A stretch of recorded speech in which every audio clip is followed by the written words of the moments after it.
I was super late on the last one, so I guess the old super on time meme actually made sense again for like once. Anyways, I keep a log of what was coming out, and I pretty much use these for myself to remember if there's like something I wanted to read, and I just push it out for like easier access. Basically, it's just a list of titles that I saw that came out in 2024. This isn't a complete list. Most of the like porn games are just out. Anything that's like 20 minutes long is also out for the most part. I probably missed a couple here and there, especially for like if it's Chinese or if it's Korean or something. Like I don't search for those all that much compared to the other ones. If there's a check, then I read it, and if there's a green check, that means like, oh, maybe I wrote about it, and yellow means like, hey, I wrote about it, but also it's probably not pushed out yet, or if maybe I won't never push it out, who knows. Also, some of these are more of an assumption, like something I think, oh, this is a Moe title, and maybe it's pretty plot heavy and it just doesn't look like it, and I'm wrong, you know. If the title's green, I either liked it or I'm interested in playing it, and if it's yellow, it's like, oh, it's a maybe, and white means like I don't really care. I won't describe the titles. Like, good part of this because like I'll be here forever. It'll be like 3 hours long. But I also kind of start a title based on the cover or the brand. So like, hey, I know this brand, I like it a lot, it's cool. So like in this year, it's like, oh, Otome came out. They made Christmas Tina, they made Winter Polaris. I like them, I'll try it out. So these are the adaptation ones. A lot of these are like anime type. I think there's like 1 or 2 light novels as well. The only one I really care about is like the Data Live ones, but I never even got around to starting the other VNs they have. It'll take forever, so maybe I'll start this in like 3 years, I don't know. Technically, I was kind of waiting for Holy Undead, but then I mixed up visual arts with just keys. Like, not really the same thing. It's like, alright, I lost all interest. That sucks.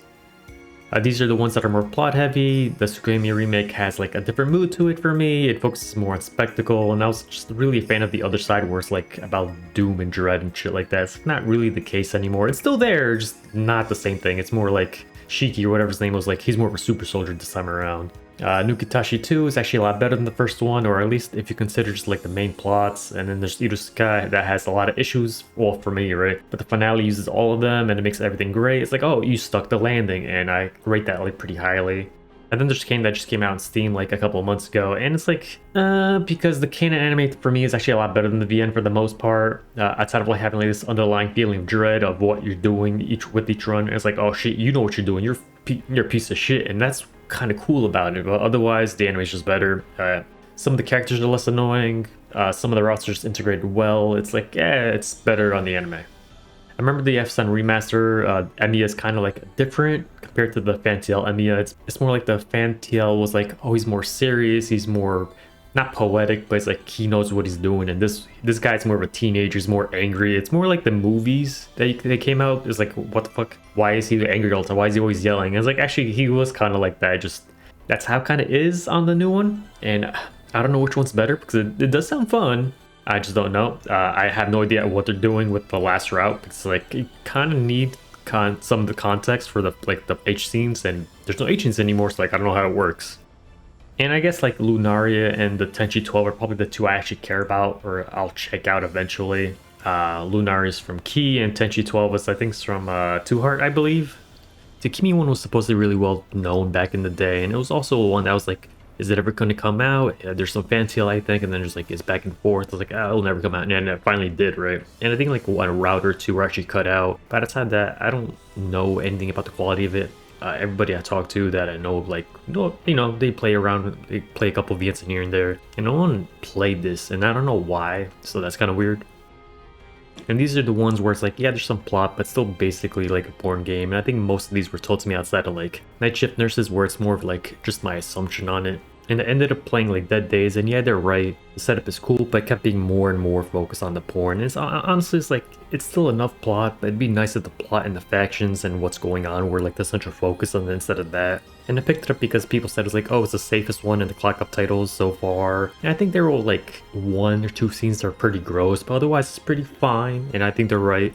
Funny enough, the one that I think people probably see like the most gross is probably pretty funny to me because the voice actors has made it well, but the other ones are like, this is kind of unsettling, which is weird because I think I've read like worse things, but I don't know why this one just like, I remember people shitting on Nie, but I think it's still decently like rated well, and I think that's more like EGS instead of the English side, so maybe it's like on their side, it's like, oh, that's actually well done, so I don't know.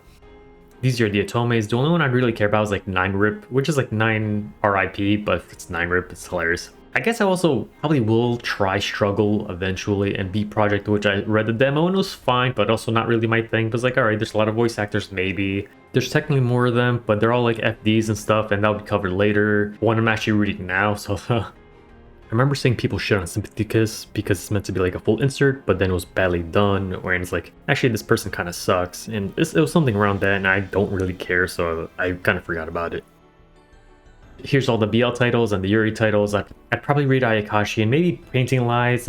Painting Lies will be the funny one because like, oh, it's all ages, but it's from the guy that wrote Euphoria. It's like, what the fuck?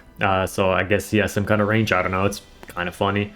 Pretty sure Lip Trip's a porn game. I don't know why I even have it in here. It's like, all right, might as well have it here. I also think it's like 3 hours long. I think also Ayakashi is like soft BL, so it's like more like Mamiya, I guess, and that's probably the only reason I'm reading it. These are the gameplay ones. I still have to get to like Relore 2 and finish that one, so it'll be a while for this one. I remember Psychodemic from like last year and it had like negative reception on the latter half, and it's like I played some of the demo. It's like that's not really my thing, but I still want to check it out.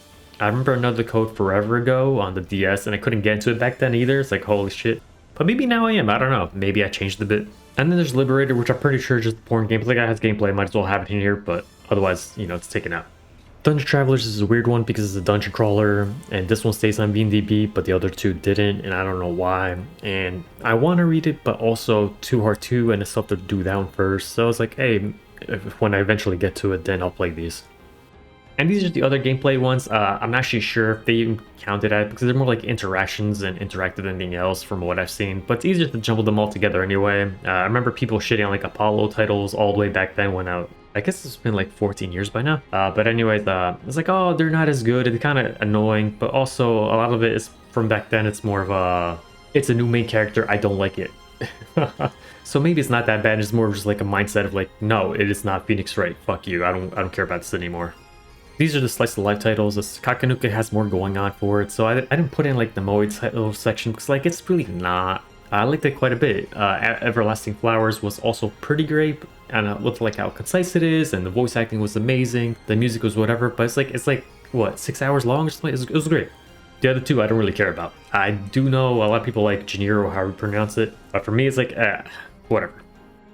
I'm not sure if these are the Moe titles. Like, I think Amazing Grace isn't one of them, but I don't know what section they would even put into it either. It's like, is it a plot title? Is it a slice of life title? I don't know. All I remember is like people saying like, if you really like art and shit, then this one's cool. But otherwise, you can just ignore it because it all has like a plot holes and stuff like that. But whatever. Also, like Select Oblige, the description sounds like, oh, it's not a Moe title, but it's also from Microsoft, and that's what they do. It's like, of course that's what it is. What are you going to do? It's, you know, what the fuck? I'd want to read the Mashiro titles, maybe Amanatsu, I don't know. Like the art looks great, but the plot looks really boring. It's probably more of like an SOL title than like the Moe ones, and it should be up there. And these are the Moe titles. I don't care about any of these. I think Seita is pretty short, but also things like only like $6 or $7. And it's most likely that it's something similar to like Location Love series, where it's teetering between some of the Moe cohabitation themes and just like a porn thing. And honestly, I wouldn't be surprised if all of these were like more of that with just a side of comedy. These are the fan discs or the expansions. I don't know what happened where all the Otome games out of nowhere came out in the same year. I got the virtual one, but I just didn't really start it yet. It's like I got maybe 20 minutes in. The Even If Tempest one's also pretty weird because they're like DLCs to the original game when there's already a fan disc. And they also call them short in the descriptions, but each set is like $22. So I don't know if 4 short ones are like 5 hours or 10 hours. I don't know, but I'm like, damn, dude, your stupid little short DLCs half the price of the actual title. I didn't read any of these other Otome, so I'm not sure if I'll even try any of these, and I keep on getting distracted and like, oh yeah, I read some Steam Prison. I read like maybe the first 20 minutes. It's like, oh, the premise is cool. And then I'll just do something else and I forget about it. And then I'll read the first 10 minutes because like, hey, I remember this was cool. And then I keep on forgetting about it. Anyways, Tenchi and Stay are unofficial, but the writer wrote a couple types I did like, and some I didn't have a lot of fun with either. So, but it could be interesting. And they cover like Kanon, and I think one covers one, or at least 3 routes, I believe. But, you know, it could be fun. I'm pretty sure the Rants one is also like unofficial of one of the titles, but I didn't really care about it. I also didn't read it, so whatever. And then there's The Last Connoisseur, just got a Fantail. It's from the same people that did the Fantail of like Snow, so that's something I'm probably picking up soon. It's great. But otherwise, like, yeah, maybe one day I'll try out Restless Sheep. It's also from Clock Up, and I'm like, could be gross. Maybe I don't want to do it, but who knows? Maybe in a few years. And I have no idea these. Pretty sure Moonless Moon and Lullaby are both SOL titles. Lullaby is an Aniplex title, so it's probably pretty fun. And Arrival of the Witch is also one I'd like to read. I think I already bought it. It like was on sale or something. I have to check.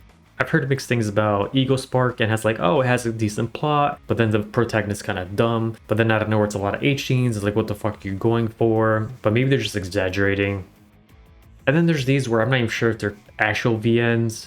I'm pretty sure Monochrome Fantasy was actually booted off of VNDB once and now it's back somehow. Heaven Burns Red is a gacha game, but also has enough plot going on for it that maybe some people consider it a VN, but also at that point it's like, then a lot of JRPGs would be considered VNs as well. It's like, it's kind of iffy. I think a lot of it is like, oh, it just got grandfathered in because it's like, it's from Key and it's Maeda, so like, oh, that's amazing. Okay, it's part of it. I don't know. Also with Ubuhoth, that's on VNDB, but Whispers isn't. It's like, what the fuck? It's the same type of game. Why is one in and one not? And these are the rest of them that I at least found interesting. So these are like the Chinese or the Korean. I had a lot of fun with Kana Maze. I know someone had a lot of fun with Non-Existence. And I know some other people like Red Hungry Lamb. Like actually that one was amazing as well. I'm not sure if the TL quality for the rest of them are any great, but I think Stapper Case was actually well received. And that's basically it for this year. There's a fucking lot.